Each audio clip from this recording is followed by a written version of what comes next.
Hello, everyone. So, I just wanted to make a post here today. It's not really about art or music, it's just a general kind of thing. Some things I've been thinking about that I thought maybe I could share with you. Um, so, these times with all this stuff going on is really scary, and that's something we can all agree on, where we don't know what's going on, when there's a lot of um, things that we just don't know what's going to happen. And it can be really easy to just kind of get wrapped up in being scared about that.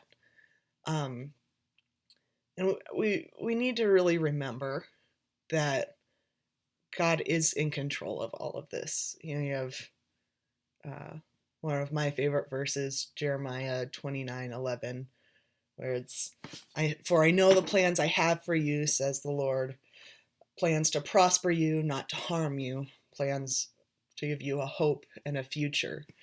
And even though it may not seem right now like there's a plan or that there's anything in control, it might seem like everything's out of control, but we need to remember that God really is in control of all of this, and we need to be able to trust Him on that. And the thing is, being human beings, we can know that and be like, okay, God, like, I trust you. You're going to take care of this.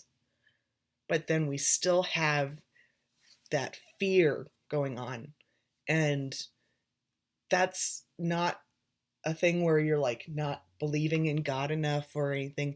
That's just a human thing to hold on to that fear. And so I just have some advice on maybe some things to help let go of that fear and to maybe find a way to make it productive, right? Um, well, first of all, most people have heard some part of the quote, but there's a great quote from Mr. Rogers where he says, when I was a boy and I would see scary things in the news, my mother would say to me, look for the helpers. You will always find people who are helping. To this day, especially in times of disaster, I remember my mother's words, and I'm always comforted by realizing that there are still so many helpers, so many caring people in this world. So it's easy to fixate on all the horrible things, but we also need to look around and look for all of the wonderful things that people are doing for each other, how people are coming together, maybe not physically, but as communities and um, sacrifices people are making for each other. Um, so those are really good things to think about. But the other thing to think about is this is a historic event. Like, for me, that was the 9/11 uh, Twin Tower disaster. I remember I was in eighth grade. It was pajama day. So we all felt awful because we were dressed up all silly and this horrible thing was happening.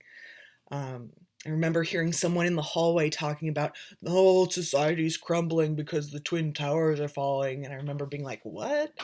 And I got to my religion class, which was supposed to be next, and the TV was on, and we just watched it. And that's a historic thing in my life that connects to the world around me.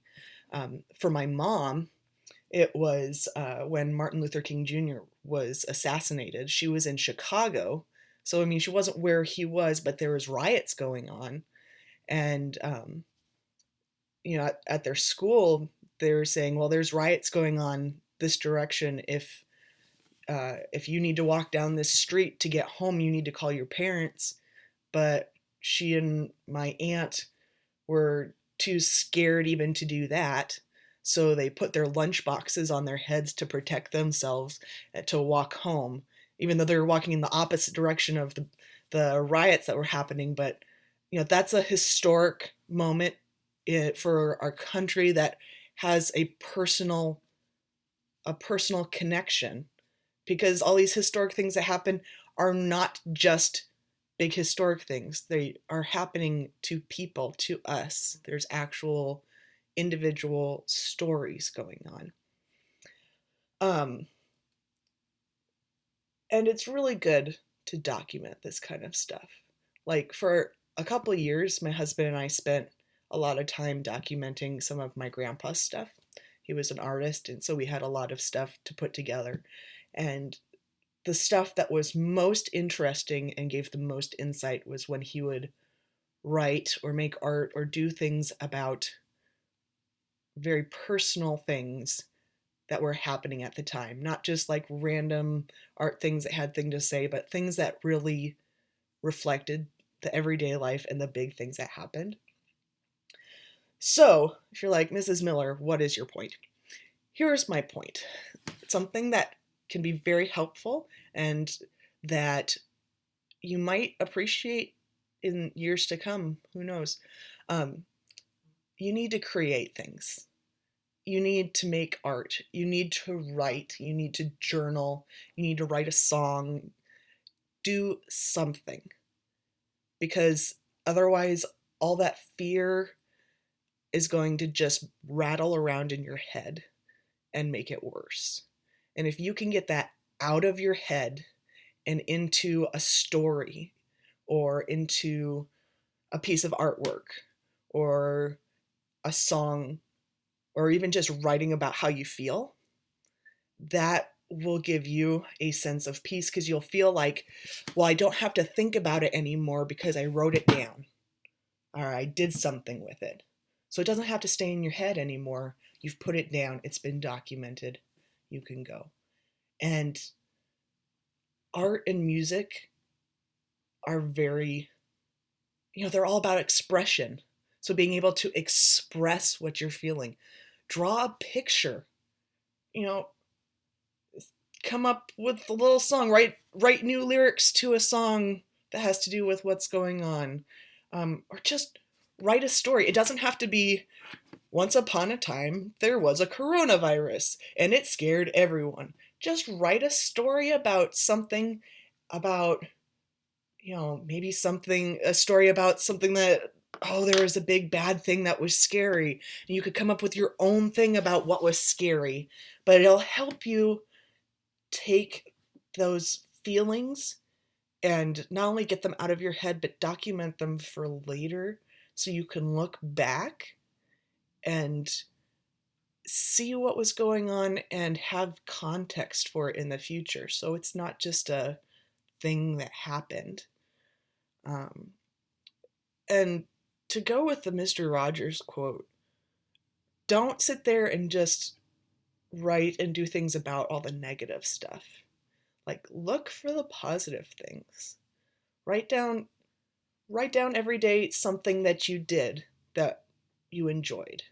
And yeah, you might come back years later and be like, okay, I have a journal full of just like 3-sentence things where it's all really boring. But having that is going to help you in the present, and it's also going to help you in the future to process things.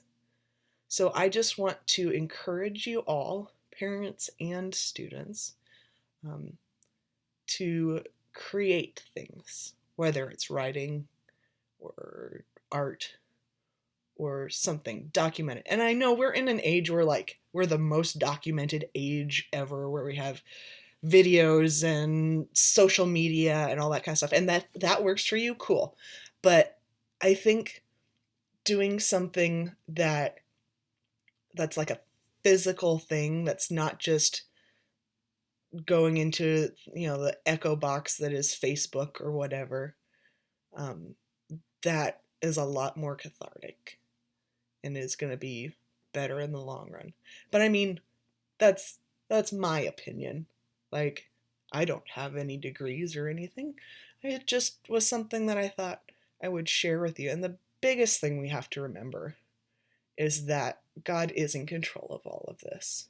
It seems like it's just madness, but God is in control, and He has a plan for how this is going to prosper us and not harm us it seems like a lot of harm right now, but we just really need to trust.